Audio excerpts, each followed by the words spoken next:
अस्सलामु अलैकुम वरहमतुल्लाहि वबरकातुह। आज हम एक बहुत अहम बात पर गौर करेंगे। अल्हम्दुलिल्लाह यानी अल्लाह से मांगो। हम सब ज़िंदगी में परेशानियों से गुज़रते हैं। कभी रोज़ी की तंगी होती है, कभी बीमारियां आ जाती हैं, कभी रिश्ते में मुश्किल आती है। लेकिन याद रखो, इन सब का हल सिर्फ़ एक है, अल्लाह से मांगो। कुरान में अल्लाह ताला फरमाता है, अदउनी अस्तजीबु लकुम, मुझसे दुआ करो, मैं तुम्हारी दुआ कबूल करूँगा। अल्लाह का वादा है, मगर अफसोस हम अल्लाह को छोड़कर लोगों के दरवाज़े पर जाते हैं, जबकि असली मददगार सिर्फ़ अल्लाह ताला है। रसूलुल्लाह सल्लल्लाहु अलैहि वसल्लम ने फरमाया, जब तुम में से कुछ मांगो तो अल्लाह से मांगो, जब मदद चाहो तो सिर्फ़ अल्लाह ताला से चाहो। इंसान की फितरत है कि वो तंगी में इंसानों के पास दौड़ता है, लेकिन इंसान भी मजबूर है, किसी के पास ताकत नहीं कि अल्लाह ताला आपकी सारी मुश्किल हल कर देता है। उसके बावजूद आप सारी मुश्किलें हल कर दें, इंसानों के पास जाते हैं। हाँ, अल्लाह ऐसा है कि जब वो देना चाहता है तो पूरी दुनिया मिलकर भी रोक नहीं सकती, और जब अल्लाह रोक ले तो पूरी दुनिया मिलकर भी नहीं दे सकती।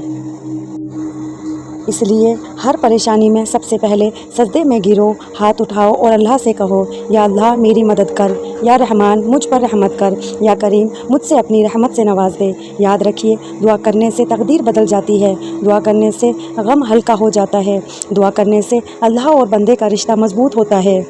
अगर आप चाहते हैं कि अल्लाह ताला आपकी दुआ कबूल करें तो ये 3 बातें याद रखिए। नंबर 1, हलाल कमाई। हराम कमाई से की गई दुआ कबूल नहीं होती। सच्चा यकीन, दिल से यकीन रखो कि अल्लाह ज़रूर सुनेगा। नंबर 3, सब्र और इस्तिकामत। दुआ में जल्दी बाज़माती मत करो, अल्लाह सबसे बेहतर वक्त देता है। कभी कभी हम सोचते हैं कि मेरी दुआ कबूल क्यों नहीं हो रही है। याद रखो, अल्लाह 3 तरीक़ों से दुआ कबूल करता है। नंबर 1, कभी फ़ौरन दे देता है। नंबर 2, कभी देर से देता है ताकि सही वक्त पर फ़ायदा पहुँचे। नंबर 3, कभी इसके बदले कोई मुसीबत डाल देता है। यही अल्लाह की रहमत है। तो आइए अल्लाह की इबादत करिए। ज़िंदगी छोटी है, परेशानी बड़ी है, मगर रास्ता सिर्फ़ एक, अल्लाह से जुड़ा हुआ है। अगर आप अपनी उम्मीदों लोगों से लगाएंगे तो मायूस होंगे, लेकिन अगर अल्लाह ताला से उम्मीद लगाएंगे तो कभी मायूस नहीं होंगे। सोचिए, जब हम नमाज में सजदा करते हैं तो हम ज़मीन पर होते हैं, लेकिन असल में उस वक्त हम अल्लाह के सबसे करीब होते हैं। तो क्यों ना हर परेशानी, हर गम, हर खुशी में सबसे पहले अल्लाह को पुकारे।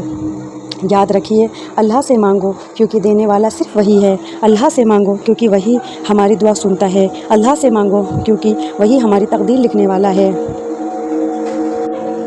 अगर हम अल्लाह से जुड़ जाएं तो हमारी ज़िंदगी आसान हो जाएगी, और अगर हम अल्लाह से दूर हो जाएं तो हमारी दुनिया मिलकर भी हमें सुकून नहीं दे सकती।